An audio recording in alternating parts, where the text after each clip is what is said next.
आज हम लोग बताने जा रहे हैं ई रक्त कोश का जो न्यू वेरिएंट यानी जो न्यू सॉफ्टवेयर या जो न्यू वेबसाइट या फिर जो ब्राउजर लॉन्च हुआ है जिसमें आपको ऑफलाइन कोई भी वर्क नहीं करना है, रिटेन रजिस्टर कोई भी नहीं रखना है, सब आपको सॉफ्टवेयर में करना है। ठीक है, तो वो जानते हैं कि क्या क्या है उस सॉफ्टवेयर में, कौन कौन से सेक्शन में क्या टाइप्स होता है, कौन सा सेक्शन किसके लिए बनाया गया है, कौन सा सेक्शन किस काम में आता है। तो जब भी हम पहले उस ई रक्त कोश का जो ब्राउजर खोलेंगे तो ब्राउजर खोलने के बाद होम पे जाता है, सबसे पहले मेरा आएगा डोनर का। डोनर का आएगा, हम डोनर का रजिस्ट्रेशन कैसे करें, डोनर फिजिकल एग्जामिनेशन का फॉर्म फिलअप करना है, डोनर डिटेल उसका फिजिकल और रजिस्ट्रेशन करने के बाद उसमें डोनर डिटेल फिलअप करके अप्रूव करना है कि हाँ वो डोनर डेमोग्राफी मॉडिफिकेशन किसी भी प्रकार यदि हमको टाइप करते हैं डोनर का डिटेल कुछ गलत टाइप होता है तो उसमें डेमोग्राफी मॉडिफिकेशन में जाके उसे सही करना है। Back detail modification, back detail में कुछ हम colour segment number triple double के कुछ और लिख दिए तो वो भी वहाँ से मॉडिफिकेशन करने का मौका दिया। अप्रिसिएशन सर्टिफिकेट वॉलंटियर डोनर, कोई भी अप्रिसिएशन डोनर को अप्रिसिएशन सर्टिफिकेट हम लोग देते हैं वो यहाँ से आपको जनरेट करने का दिया है।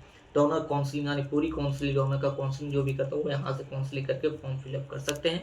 उसके बाद आता है मेरे पास ग्रुपिंग। ग्रुपिंग में आता है आपका पेशेंट और डोनर दोनों का ग्रुपिंग आता है, जिसमें डोनर का ग्रुपिंग में आपका आएगा blood grouping, blood grouping confirmation, blood grouping करने के लिए पेशेंट ग्रुपिंग में आपका सिर्फ आएगा पेशेंट ग्रुपिंग और ग्रुपिंग कंफर्मेशन का। रिक्वेशन एंड इशू यानी इसमें हम ब्लड को कैसे रिक्वेशन एक्सेप्ट करें, कौन सा उसमें कैसा कंपोनेंट एक्सेप्ट करें, कैसे इशू करें, कैसे उसमें वो सारे इसमें दिया गया है। इसमें कंपोनेंट रिक्वेस्ट में आनी जनरल, इसमें आपको थैलेसीमिया, सिकल सेल और आयरन डेफिशिएंसी ये तीनों डिजीज के पेशेंट को छोड़कर बाकी कोई भी पेशेंट आता है तो उसका रजिस्ट्रेशन यहाँ से होगा, कंपोनेंट रिक्वेस्ट से एक्सेप्ट होगा रिक्वेशन। उसके बाद क्रॉस मैच करेंगे, रेडी टू इशू के लिए कंपोनेंट इशू करेंगे, क्रॉस मैच कैंसिलेशन करेंगे, किसी भी क्रॉस पेशेंट के क्रॉस मैच करके रखते हैं और उसको नहीं जाएगा तो यहाँ से कैंसिल भी कर सकते हैं, कंफर्मेशन उसको के लिए देना होगा। रिक्वेजेशन कैंसिल करने का ऑप्शन दिया है। बैग रिटर्न, कोई भी बैग हम इशू करते हैं 5-10 मिनट के अंतराल में आता है तो उसे बैग रिटर्न करने के लिए अब यहाँ आता है थैलेसीमिया, सिकल सेल और आयरन डेफिशिएंसी, तीनों का यहाँ पे रजिस्ट्रेशन यहाँ से होगा, बाकी यहाँ से नहीं होगा। जनरल पेशेंट का यहाँ से होगा, बाकी sickle cell, thalassaemia, iron deficiency, anaemia यहाँ से होगा रजिस्ट्रेशन। यहाँ से उसका टोकन नंबर जनरेट होगा। हर हॉस्पिटल में एक टोकन नंबर होगा, एक पेशेंट थैलेसीमिया पेशेंट के लिए एक टोकन नंबर, वही टोकन नंबर रेगुलर चलेगा आपका। इन्वेस्टिगेशन टीटीआई यानी इसमें ब्लड जो हम लोग एलेजा लगाते हैं, केमी लगाते हैं या जो भी लगाता है जिसे हम टेस्ट करते हैं वो टेस्ट करने के बाद रिएक्टिव है नॉन रिएक्टिव है क्या है वो सारे आपको यहाँ पे फुलफिल करना है।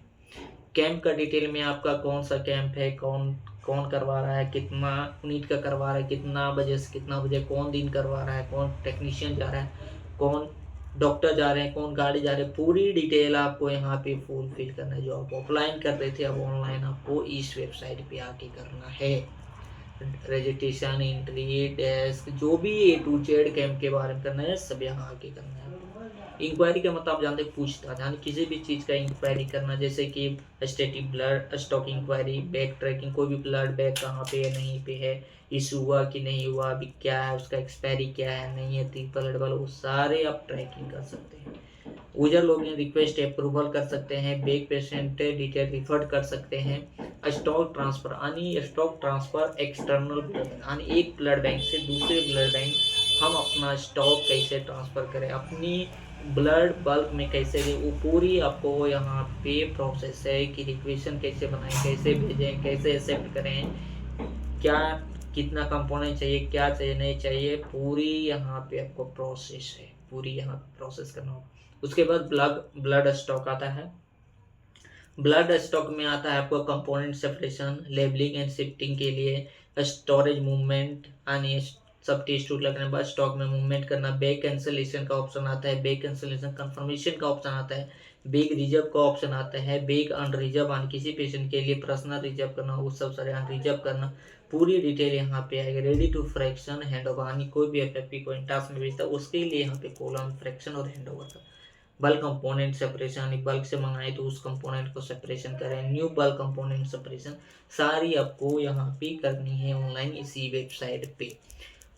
उसके बाद ब्लड बैंक में आपका इधर पे आता है जो एक साइड में आता है, इसमें सेटअप है, आप अपनी ये आईडी, इस सीकर को अपनी आईडी में क्या अपडेट करना चाहते हैं, किस टेक्नीशियन को नाम डालना चाहते, हटाना चाहते हैं, क्या प्लस माइनस करना चाहते हैं, वो सारे गेम यहाँ से होगा। बाकी जितने भी आप रजिस्टर ब्लड बैंक में देखते हैं, issue register, bulk register, master register, component register, grouping register, TTI register, issue register, patient grouping, donor grouping, सारे आपको रजिस्टर यहाँ पे मिलेंगे।